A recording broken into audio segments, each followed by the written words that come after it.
પ્રબલ news હર ખબર આપ તક। નમસ્કાર દર્શક મિત્રો, હું છું હનીફ મલેક, આપની સાથે આપ જોઈ રહ્યા છો પ્રબલ ન્યૂઝ। હવે આપણે વાત કરીશું મહત્વના સમાચાર વિશે। સમાચારમાં વાત કરીએ જોટાણા તાલુકાના મુદડા ગામની। તો મુદડા ગામે સમસ્ત સુથાર પરિવાર દ્વારા નવચંડી યજ્ઞનું આયોજન કરવામાં આવ્યું। ચૈત્ર માસની નવરાત્રિ સૌથી ઉત્તમ ગણાય છે અને ચૈત્ર મહિનામાં માતાજીની ઉપાસના કરવાથી સારામાં સારું ફળ પ્રાપ્ત થાય છે। ત્યારે સુથાર પરિવાર દ્વારા નવચંડી યજ્ઞનું આયોજન મુદડા ગામ ખાતે કરવામાં આવ્યું હતું।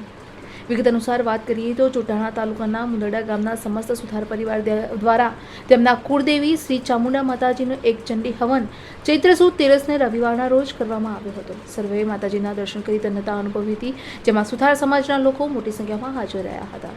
રિપોર્ટર સિદ્ધરાજસિંહ ઠાકોર, મહેસાણા। મુદડા ગામના સમસ્ત સુથાર પરિવાર દ્વારા મા ભગવતી, મા કુળદેવી ચામુંડા માતાના યજ્ઞનું અત્રે આયોજન કરવામાં આવી રહ્યું છે। નવચંડી યજ્ઞ યોજાઈ રહ્યો છે। ખૂબ ધામધૂમથી સૌ માતાની આસ્થામાં જોડાઈ રહ્યા છે। ખૂબ સુંદર સુથાર પરિવાર